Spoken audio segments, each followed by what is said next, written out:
చరిత్ర సృష్టించింది, ఎన్ని త్యాగాలు చేసింది, దాని చరిత్రలో భద్రపరచడం కోసం ఏర్పాటు చేయబడినటువంటి సంస్థ.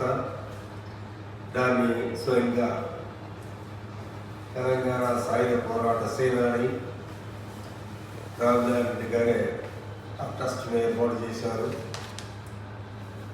ఆయన జీవిత లక్ష్యం చరిత్రలో తెలంగాణ సాయుధ పోరాటం, నిజాం నిరంకుశ పాలన అంతమొందించి హైదరాబాద్ భారతదేశంలో విలీనం చేయడం కోసం అసూలు బాసిన 4,000 మంది అమరవీరులను, వేలాది మంది చేసిన త్యాగాలను, సాధించిన విజయాలను భావితరాలకు భద్రపరచాలని ఈ ట్రస్ట్ని ఏర్పాటు చేశారు. అనేక కార్యక్రమాలు చేస్తున్నాం కొన్ని. అదేవిధంగా రామరెడ్డి గారు మరణించిన తర్వాత ఆయన స్మారక ఉపన్యాసాల పేరుతో ఈనాటి తరానికి స్మారక ఉపన్యాసాల పేరుతో ఆనాటి వీరుల యొక్క సంస్కరణ దినాలు కానీ లేదా పుట్టినరోజు జయంతులు కానీ చేసి ఆనాటి చరిత్రను వివరించాలని అనుకున్నాం. దాని ప్రకారంగా గత 1998 తర్వాత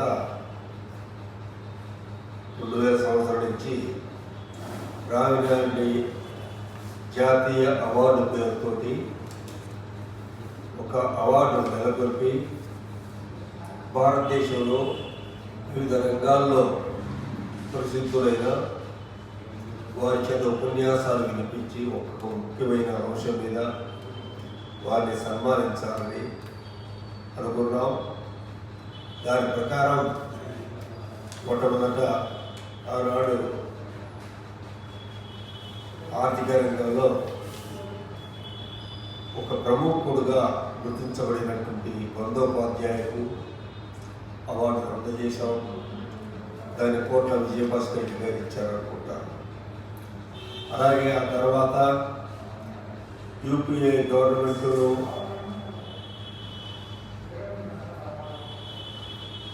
హోమ్ మినిస్టర్గా పనిచేసినటువంటి ఇంద్రజిత్ గుప్తా గారిని పిలిపించి వారికి అవార్డు అందజేసి భారత రాజకీయాల్లో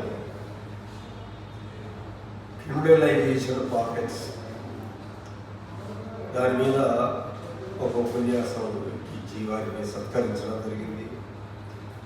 తర్వాత సిహెచ్ హనుమంతరావు తెలంగాణ సాయుధ పోరాట యోధుడే కాకుండా భారతదేశంలో ఒక ప్రముఖ ఆర్థిక శాస్త్రవేత్తగా, ముఖ్యంగా ఇందిరాగాంధీ కాలంలో ప్లానింగ్ కమిషన్ మెంబర్గా, అందులో ప్రధానంగా గ్రామీణ వ్యవసాయ రంగాల గురించి ఆయన చేసిన కృషిని ఆయన సన్మానించి వారి యొక్క ఉపన్యాసాలను పెట్టడం జరిగింది.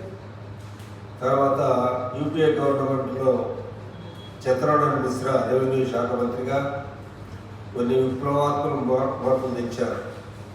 ఆనాటి వరకు రైతులకు ఏదైనా కష్టాలు వస్తే దానికి ప్రభుత్వం తరఫు నుంచి సరైన సదుపాయం లేదు.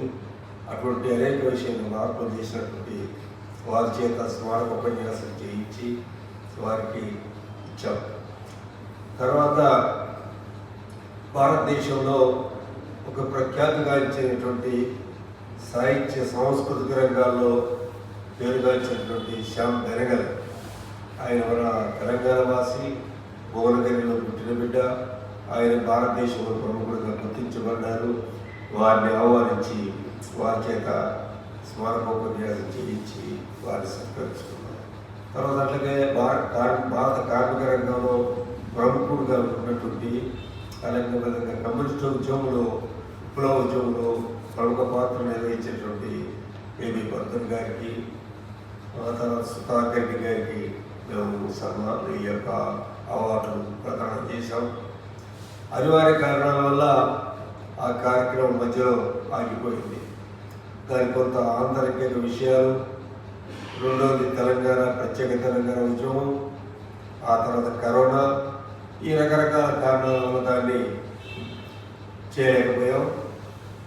తిరిగి ఇప్పుడు ఈ సంవత్సరం ఆ జాతీయ అవార్డుని ప్రముఖ న్యాయమూర్తులు, భారత సుప్రీంకోర్టు యొక్క మాజీ జస్టిస్ బి సుదర్శన్ రెడ్డి గారికి ఈ సంవత్సరం అవార్డుతోటి పునఃప్రారంభించాలని సంకల్పించాం.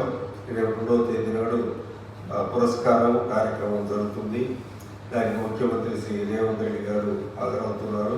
వారి చేతుల మీదుగా వారిని గౌరవించడం జరుగుతుంది. ఇక్కడ నేను ఒక మనవి చేయదలుచుకుంది ఏంటంటే, ఎందుకు మేము ఈ అవార్డులు ఇవన్నీ కూడా చేస్తున్నామంటే, మీ అందరికీ తెలుసు, ఈనాడు తెలంగాణ చరిత్ర మరుగున పడిపోతున్నది. ఆ త్యాగాలు మరుగున పడిపోతున్నాయి. ఆ కుటుంబాలకు ఇచ్చిన వాళ్ళు కూడా ఆ చరిత్రను జ్ఞాపకం చేసిన పరిస్థితులు. కాబట్టి తెలంగాణ సాయుధ పోరాటం అంటే కేవలం సాయుధ పోరాటం భూమి కోసం, ముక్తి కోసం కాదు. అది ఒక నిరంకుశమైనటువంటి 225 సంవత్సరాల రాజక పరిపాలన అంత పొందించి హైదరాబాద్ రాష్ట్రాన్ని భారతదేశంలో విలీనం చేయడం కోసం చేసినటువంటి పోరాటం. దాని ఫలితంగానే హైదరాబాద్ రాష్ట్రం భారతదేశంలో విలీనమైంది. మనకు ప్రజాస్వామ్య హక్కులు లభించాయి. కానీ అది మర్చిపోయారు. తెలంగాణ సాయుధ పోరాటం అంటే కేవలం తెలంగాణ ప్రాంతానికే కాదు, ఆనాడు ఉన్నటువంటి హైదరాబాద్ రాష్ట్రానికి, తెలంగాణ, మహారాష్ట్ర, కర్ణాటక ఈ అన్ని జిల్లాలకు సంబంధించిన పోరాటం. పోరాటం ఫలితంగా ఇవన్నీ ఈ ప్రాంతం అంతా విముక్తి చేయబడింది. కాబట్టి ఆ పోరాట చరిత్ర మనం మరవరాని, దానికి చేస్తున్న మా కృషిని అందరూ కూడా దానికి తగిన సహాయం సహకారం అందించాలని మా కృషిని, ఎందుకంటే మళ్ళీ మరొకసారి ఆ ఉద్యమాన్ని గురించి, ఆ చరిత్ర గురించి ప్రజలకు తీసుకుపోవాలని సంకల్పించాము. అది రేపు 2వ తేదీ జరిగే కార్యక్రమంలో మీరందరూ కూడా దానికి సహకరించాలని కోరుతున్నాను.